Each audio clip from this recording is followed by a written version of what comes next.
Olá, bem-vindo à Teodiversidade. O tema de hoje é o fenômeno religioso contemporâneo.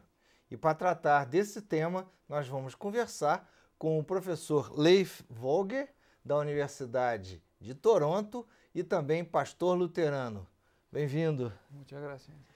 Ele é norueguês, mas vai falar em espanhol conosco, uma vez que ele viveu muito tempo no Peru, onde atuou como professor e como diretor de grupos e orientador. Como é que, dentro da sua experiência tão variada, o senhor vê as tendências, algumas tendências mais importantes da experiência religiosa contemporânea?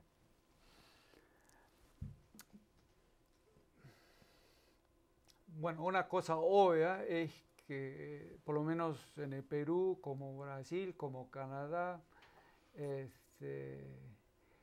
el esquema iglesia se va perdiendo su presencia en el escenario social. O sea, para mucha gente vivir lo que se llama la vida espiritual en forma de iglesia no resulta lo más obvio, pero eso no quiere decir que no sea necesario encontrar una forma para qué sé yo, elaborar, articular, profundizar lo que se siente como anhelo, como posibilidad, como anseio. De ahí yo creo viene ese movimiento bastante confuso que es la búsqueda actual, espiritual para mucha gente. O senhor teria alguns exemplos dessa dispensa da igreja como intermediária, digamos assim, entre a pessoa e Deus? Pues, quizá hablando personalmente, cuando yo me formé como pastor luterano, también en mi propia infancia, adolescencia, o sea, la iglesia era obviamente el espacio donde realizar las inquietudes, donde profundizar las inquietudes religiosas que yo tenía, y donde levantar qué sé yo, el conversatorio sobre estos temas. Y en el contexto norteamericano, donde yo me formé. O senhor fez o doutorado?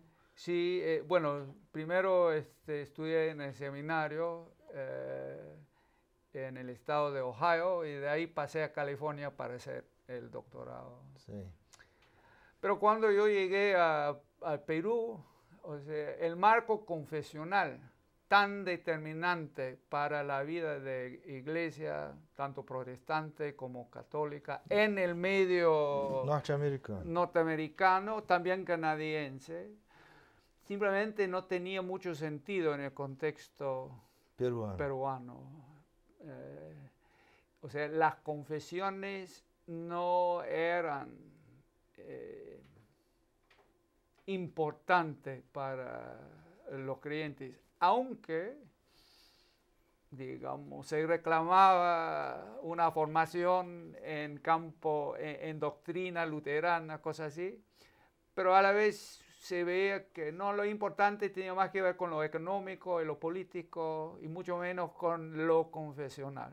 Quer dizer, o aspecto de doutrina e de igreja, vamos dizer, formal, sí, não era tão importante no Peru como era nos Estados Unidos y no Canadá. Sí, pero de hecho también volviendo a Canadá me di cuenta que ya no tenía tampoco en Canadá la misma importancia que antes. Que tinha antes. Que la cosa se había cambiado Y por ejemplo, en la facultad donde yo trabajo en Canadá, lo que experimento es que, o lo que tenemos como experiencia de facultad es que ahora llega mucha gente para estudiar sin experiencia de iglesia. Mas eles estudam na faculdade teológica. De teología que fue creada para formar Pastores. cuadros profesionales de ministerio, Sei. digamos, eclesiástico. Pero ahora, este programa de estudios a nivel de maestría sirve en la práctica mucho más como modo de ir descubriendo lo que es el cristianismo que para formar un clero, digamos, profesional. E mais especificamente, então, lá no Canadá, no seu curso, o que as pessoas, os universitários que fazem teologia, estão buscando mais? Es una buena pregunta. No tengo idea. Mas tem alguma suspeita? Sí. Algunos, digamos, están buscando empleo Sei. en las iglesias. Sei. Pero cada vez menos van a conseguir un buen empleo en las iglesias. O sea, las iglesias también ya no cuentan con recursos como para pagar un buen salario, un buen sueldo, ¿no? Por quê? Simplemente porque no hay tanta membresía.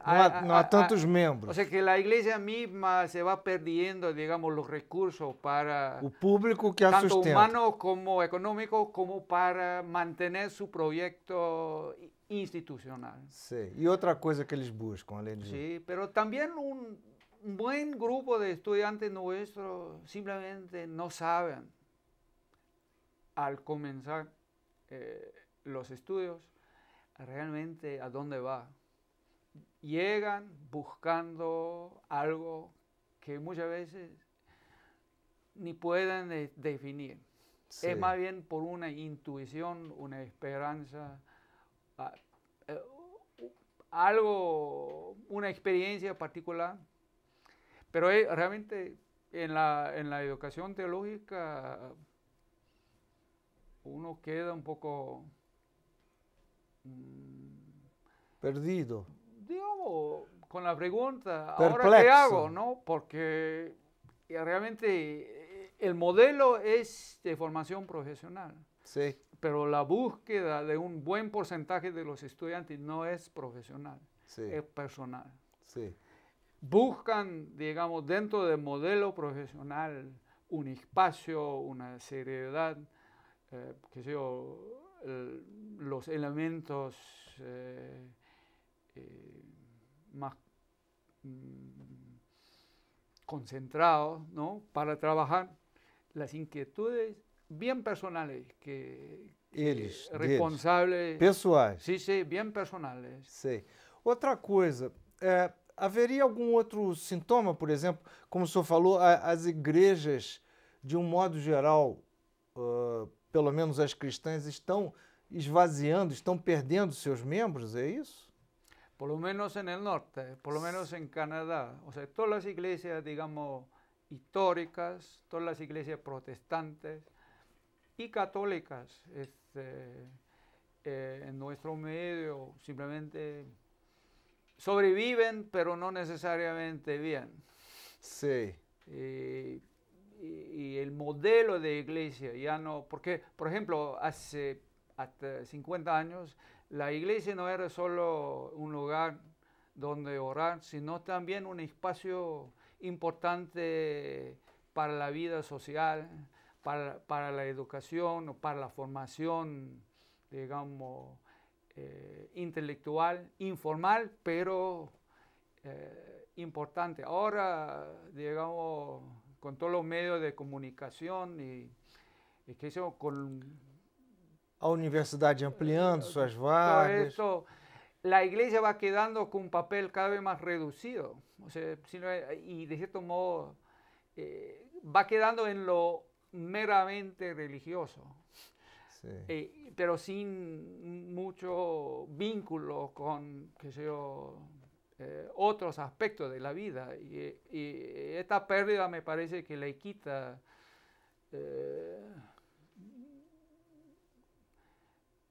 mucha de su razón de ser. Perde muito do prestígio, da autoridade. Sí, prestigio, pero también, digamos, qué sé yo, normalidad. O sea, no, ya no forma parte de la normalidad de mucha gente, ¿no? Del diario vivir, de los encuentros, las amistades, ¿no?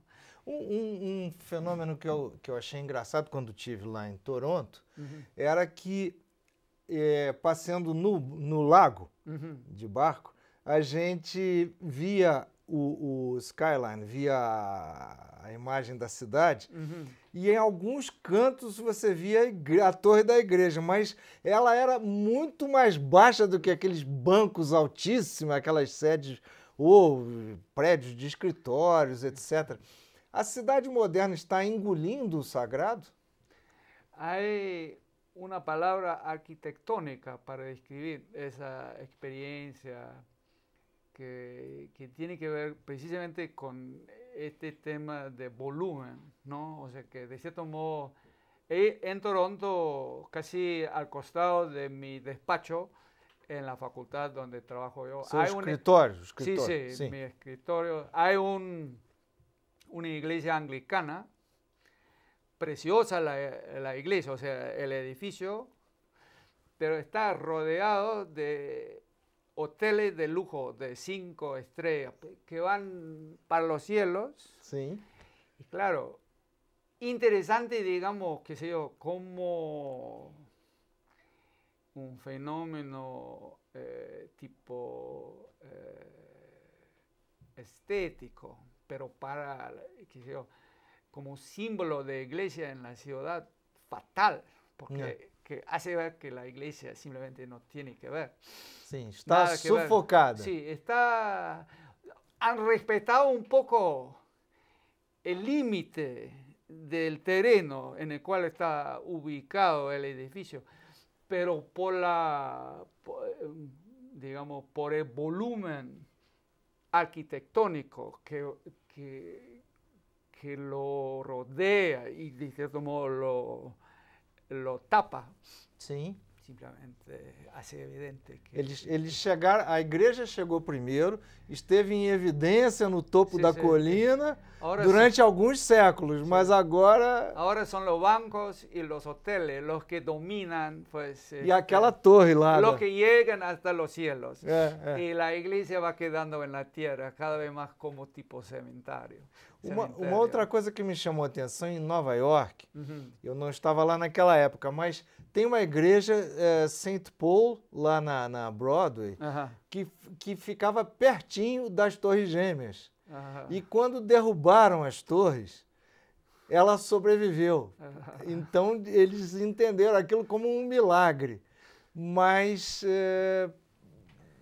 não é tanto assim, né? Sí, sí, pues, pero digamos... También los gusanos van a sobrevivir cuando los animales se tumban, así que...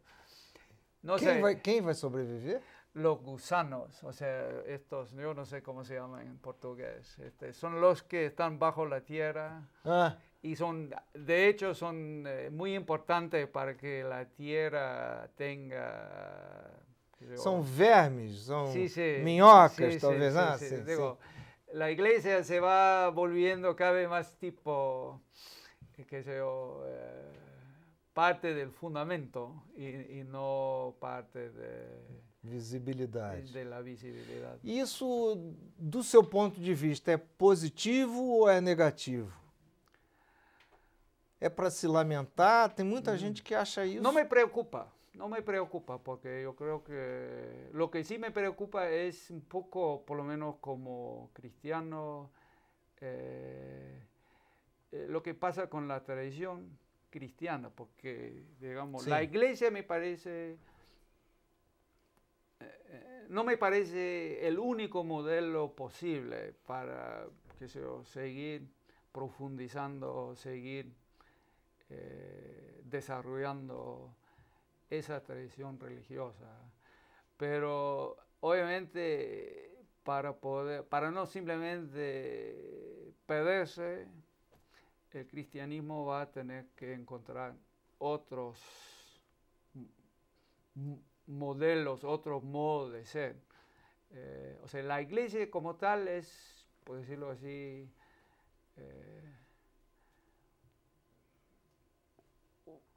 un modelo, no más. O sea, que no es el único modelo que, por ejemplo, en la Biblia encontramos como, qué sé yo,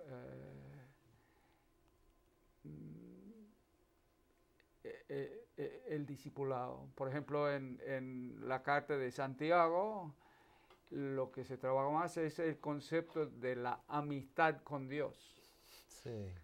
Y realmente se supone que el proyecto cristiano se va a realizar dentro del judaísmo, dentro de la sinagoga. O sea, para esa carta, lo que llamamos nosotros iglesia no es necesario Sí. para realizarse el proyecto cristiano, ¿no? E a ideia de uma igreja organizada, que seja ela luterana, que seja anglicana, católica, também não é a única. No, no. Por lo menos en Canadá, en los Estados Unidos, estas iglesias históricas tienen mucho que ver con grupos inmigrantes. O sea, estas iglesias eran en su momento, qué sé yo, clubes culturales para inmigrantes, noruegos, suecos, finlandeses, alemanes. Y claro, cuando no es necesario contar con un club cultural para sentirse bien en la nueva tierra, se va perdiendo su razón de ser. A pessoa aprende a língua, Sí, sí. interage com a sociedade ambiente. Isso daí, esse fenômeno, a gente atribuiria, a gente chama isso de secularização? É isso? Bueno, yo diría en base a un libro escrito por un filósofo canadiense que se llama Charles Taylor. Taylor, yes. El libro se llama A Secular Age y debe tener interrogante. El libro no lo tiene, pero fue el propósito del autor. Porque de cierto modo lo que él cuenta como la historia de la modernidad, de la secularización, realmente la secularización sería otro momento en la historia del protestantismo. Y el protestantismo realmente es otro momento en la historia del catolicismo. O sea que lo que estamos viviendo como secularización no es sino otro momento en el mismo proceso que hemos estado atravesando desde el siglo, dice él, el siglo XII después de Cristo, o sea, desde la época medieval. Começo das universidades. Sí, todo eso, o sea que, porque según él,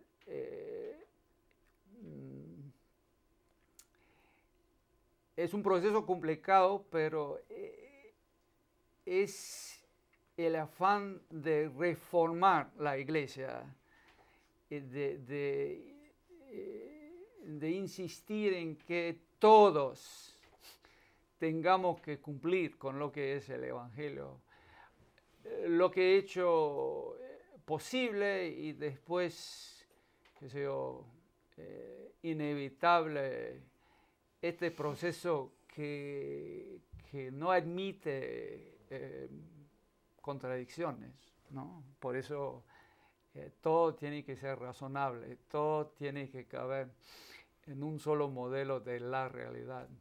Y en su momento o sea, en el siglo, digamos, XVI, fue modo de insistir un poco en la democratización de la iglesia. Pero en otro momento... No caso, a católica. Bueno, digamos... Protestante, a reformada también. Sí, sí. En todas las iglesias, ¿no? Un poco lo que Taylor llama la reforma con... También el Concilio de Trento participa de ese espíritu reformista. Sim. Cuando el Papa Benedicto habla de una iglesia más militante, está, según Taylor, otro ejemplo del mismo espíritu reformista, que realmente, según él, es lo que nos ha llevado a la secularización. Porque lo que la reforma no reconoce es la posibilidad de vivir una realidad, digamos, mixta, una realidad qué sé yo, Plural. múltiple, ¿no? Como, por ejemplo, en la época medieval había los santos y había los, qué sé yo, Pecadores. los pecadores. Las brujas. Y se convivían, Ah, ¿no? sí. Un monje por este lado, qué sé yo, un campesino de ese. Claro, el santo era santo, no bebía, no se casaba. No fornicaba. Pero de cierto modo el modelo de sociedad reconocía el papel que cumplía cada uno. Sí. Y así el modelo de sociedad era un modelo mucho más complicado que el modelo, digamos, reformado, que a nombre de Cristo primero, después a nombre de Dios y ahora a nombre un poco de la razón, Sí. o qué sé yo, de la realidad científica, se promueve un solo modelo. Sí. Un solo ser, como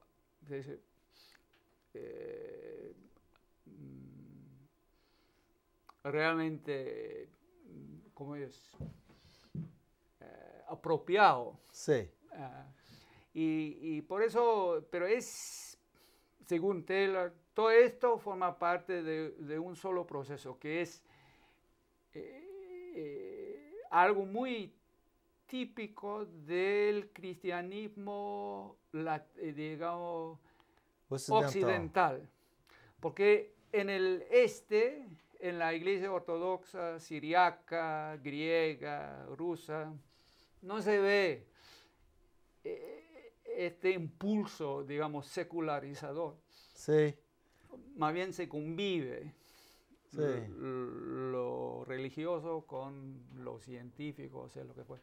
Simplemente no se crean problemas. Não há papéis tão fixos, identidades tão... Claro, es un concepto mucho más complejo o mucho menos rígido de lo que es la sociedad.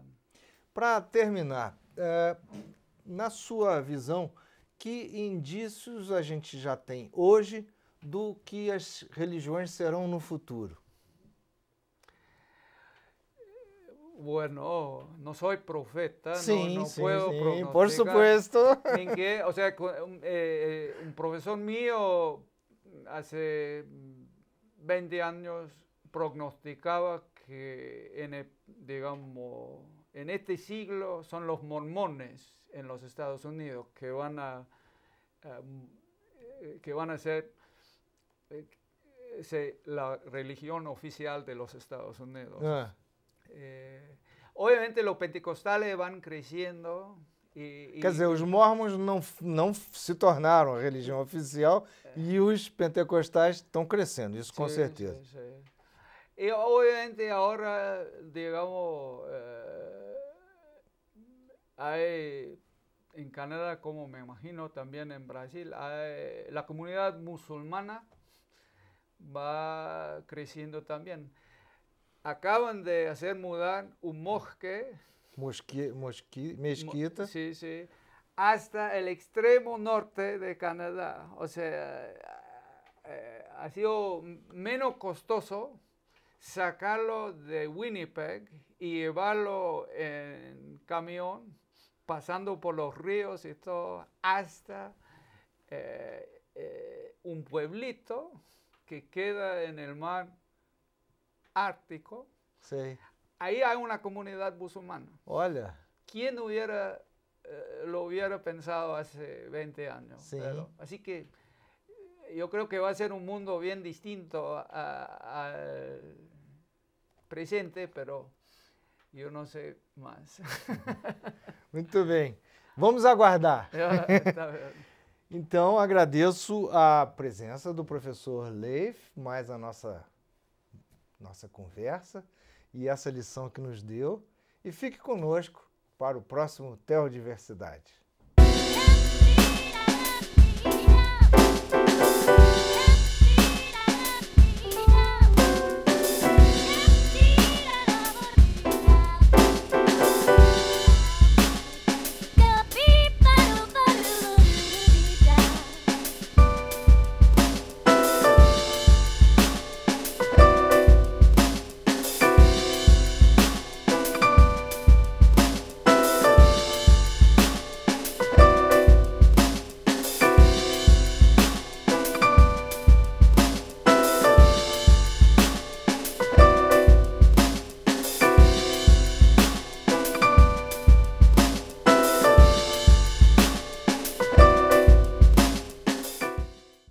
Nós temos em 1991 aquilo que nós chamamos de a Primeira Guerra do Golfo, que na verdade não foi uma guerra, porque uma guerra acontece quando você tem uma certa similaridade entre as forças em luta. Quer dizer, isso aí é uma atrocidade. Então o que houve foi um ataque internacional contra o Iraque. O pretexto para a realização do ataque foi o fato de que o Iraque havia invadido o Kuwait, o país vizinho do Iraque. Mas, na verdade, do que se tratava era o seguinte: os Estados Unidos, que não estavam contentes com a situação da existência da OPEP e a existência de um organismo internacional que fixava os preços do petróleo, os Estados Unidos queriam intervir diretamente na fixação dos preços do petróleo. Então eles invadiram o Iraque, que é o segundo maior produtor de petróleo do mundo, controlaram o Kuwait, que é o terceiro produtor de petróleo do mundo, e os Estados Unidos já eram auxiliados pela Arábia Saudita, que é o primeiro produtor de petróleo do mundo. Então, quer dizer, já o primeiro ataque em 1991 foi um resultado do interesse dos Estados Unidos em controlar diretamente as reservas de petróleo. E naquela ocasião eles só não completaram o processo de ocupação do Iraque porque eles achavam que neutralizando o Saddam Hussein isso já seria suficiente para controlar a política de preços, etc.